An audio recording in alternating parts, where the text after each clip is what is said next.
بسم الله الرحمن الرحيم. طاسين. تلك آيات القرآن وكتاب مبين، هدى وبشرى للمؤمنين الذين يقيمون الصلاة ويؤتون الزكاة وهم بالآخرة هم يوقنون. إن الذين لا يؤمنون بالآخرة زينا لهم أعمالهم فهم يعمهون. أولئك الذين لهم سوء العذاب وهم في الآخرة هم الأخسرون. وإنك لتلقى القرآن من لدن حكيم عليم. إذ قال موسى لأهله إني آنست نارا سآتيكم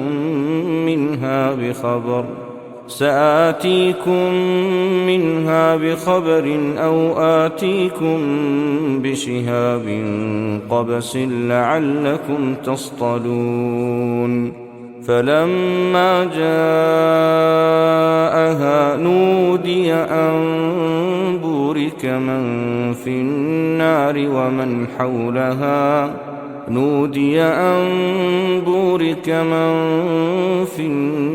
ومن حولها وسبحان الله رب العالمين. يا موسى إنه أنا الله العزيز الحكيم. وألق عصاك، فلما رآها تهتز كأنها جان ولا مدبرا ولم يعقب. يا موسى لا تخف إني لا يخاف لدي المرسلون.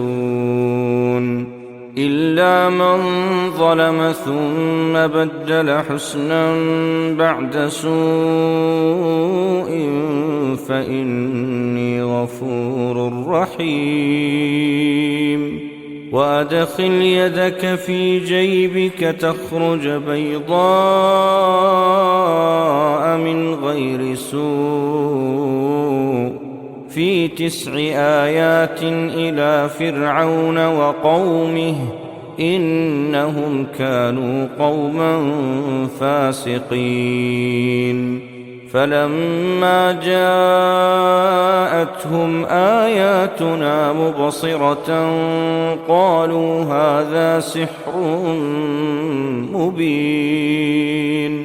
وجحدوا بها واستيقنتها أنفسهم ظلما وعلوا فانظر كيف كان عاقبة المفسدين.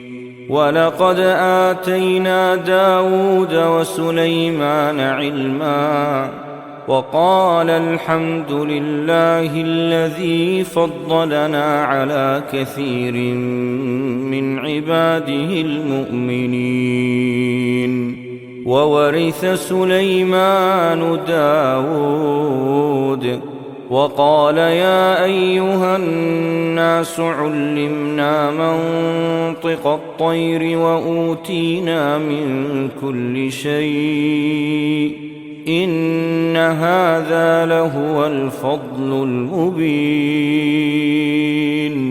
وحشر لسليمان جنوده من الجن والإنس والطير فهم يوزعون.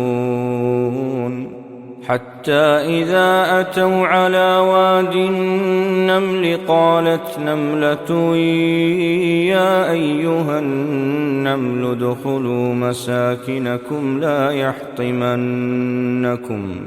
لا يحطمنكم سليمان وجنوده وهم لا يشعرون.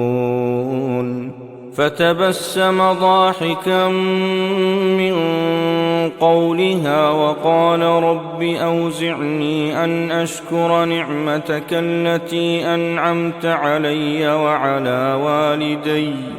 وعلى والدي وأن أعمل صالحا ترضاه وأدخلني برحمتك في عبادك الصالحين.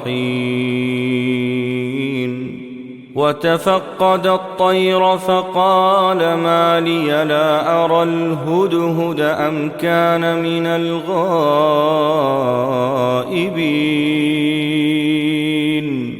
لأعذبنه عذابا شديدا أو لأذبحنه أو ليأتيني بسلطان مبين. فمكث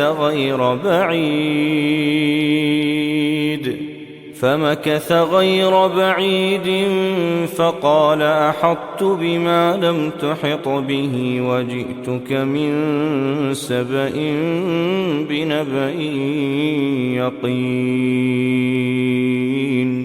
إني وجدت امرأة تملكهم وأوتيت من كل شيء ولها عرش عظيم. وجدتها وقومها يسجدون للشمس من دون الله وزين لهم الشيطان أعمالهم فصدهم عن السبيل فهم لا يهتدون. ألا يسجدوا لله الذي يخرج الخبأ في السماوات والأرض ويعلم ما تخفون وما تعلنون. الله لا إله إلا هو رب العرش العظيم. قال سننظر أصدقت أم كنت من الكاذبين. اذهب بكتابي هذا فألقه إليهم ثم تول عنهم فانظر ماذا يرجعون. قالت يا أيها الملأ إني ألقي إلي كتاب كريم إنه من سليمان وإنه بسم الله الرحمن الرحيم. ألا تعلوا علي وأتوني مسلمين. قالت يا أيها الملأ أفتوني في أمري ما كنت قاطعة أمرا حتى تشهدون. قالوا نحن أولو قوة وأولو بأس شديد والأمر إليك فانظري ماذا تأمرين.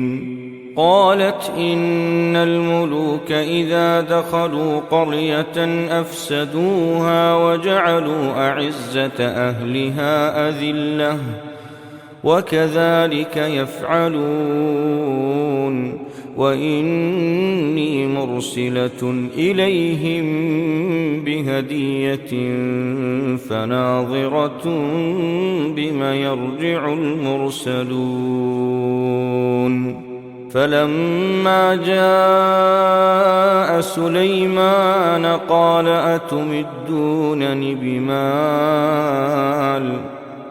أتمدونني بمال فما آتاني الله خير مما آتاكم بل أنتم بهديتكم تفرحون. ارجع إليهم فلنأتينهم بجنود لا قبل لهم بها فلنأتينهم بجنود لا قبل لهم بها ولنخرجنهم منها أذلة وهم صاغرون قال يا أيها الملأ أيكم يأتيني بعرشها قبل أن يأتوني مسلمين قال عفريت من الجن أنا آتيك به قبل أن تقوم من مقامك وإني عليه لقوي أمين قال الذي عنده علم من الكتاب أنا آتيك به قبل أن يرتد إليك طرفك فلما رآه مستقرا عنده قال هذا من فضل ربي ليبلوني أأشكر أم أكفر ومن شكر فإنما يشكر لنفسه ومن كفر فإن ربي غني كريم قال نكروا لها عرشها ننظر أتهتدي أم تكون من الذين لا يهتدون فلما جاءت قيل هكذا عرشك قالت كأنه هو وأوتينا العلم من قبلها وكنا مسلمين وصدها ما كانت تعبد من دون الله إنها كانت من قوم كافرين قيل لها ادخل الصرح فلما رأته حسبته لجة وكشفت عن ساقيها قال إنه صرح ممرد من قوارير قالت رب إني ظلمت نفسي وأسلمت مع سليمان لله رب العالمين ولقد أرسلنا إلى ثمود أخاهم صالحا أن اعبدوا الله فإذا هم فريقان يختصمون